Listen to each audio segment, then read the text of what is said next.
Yes, right. The exercise, therefore, that has to be answered in this petition is as to whether there was any valid payment after the award or deposit in accordance with the provisions of section 31 of the Land Acquisition Act 1894, and secondly whether the said payment did amount to a valid tender of the amount of compensation to the tenure holders or not. Full stop. It has also to be seen as to whether this payment after 31 years would amount to a payment that would not attract the provision of section 24 bracket 2 of the 2013 Act. Full stop.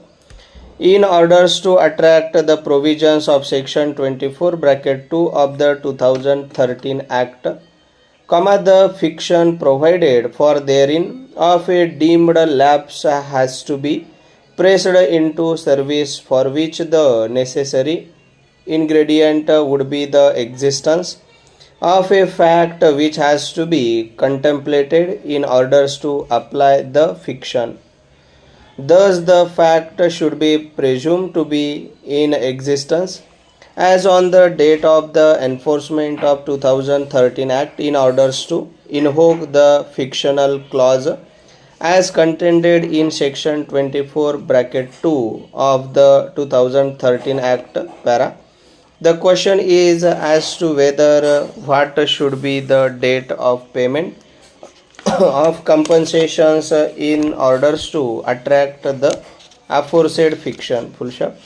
It is here that we find that the provisions of section 24 bracket 2 of the 2013 Act requires three conditions to be fulfilled, namely that the award should have been made 5 years or more prior to the enforcement of the Act.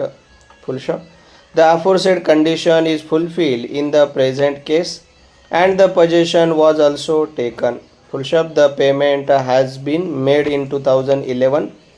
Full stop. On a plain reading of the aforesaid provisions, the fact of payment of compensation did exist as prior to 1st of January 2014. Thus, the existence of the said fact eliminates the possibility of invoking the fictional clause as contained in section 24 bracket 2 of the 2013 Act, as the payment had been tendered prior to 1st January 2014. Consequently, if the payment of compensation has been made prior to 1st January 2014, the same cannot be said to be an invalid payment unless the payment which has been made falls short of the requisite payments to which the tenure holders was entitled. Para.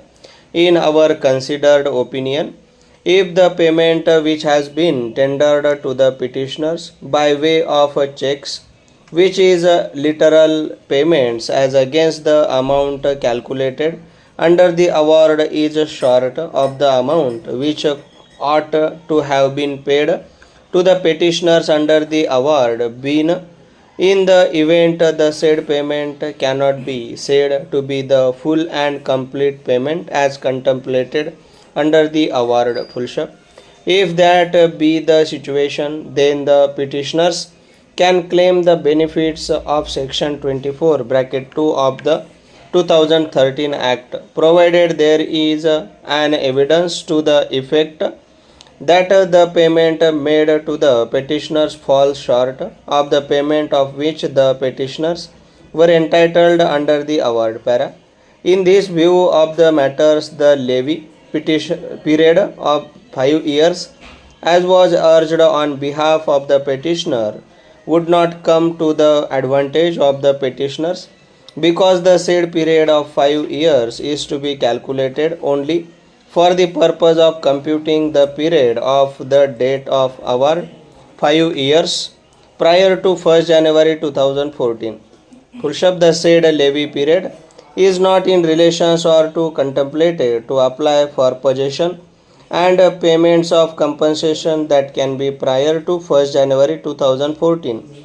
If the payment or the possession has not taken place on or before 1st January 2014, then the provisions of section 24 bracket 2 will be clearly attracted, provided the award had been made 5 years prior to 1st January 2014.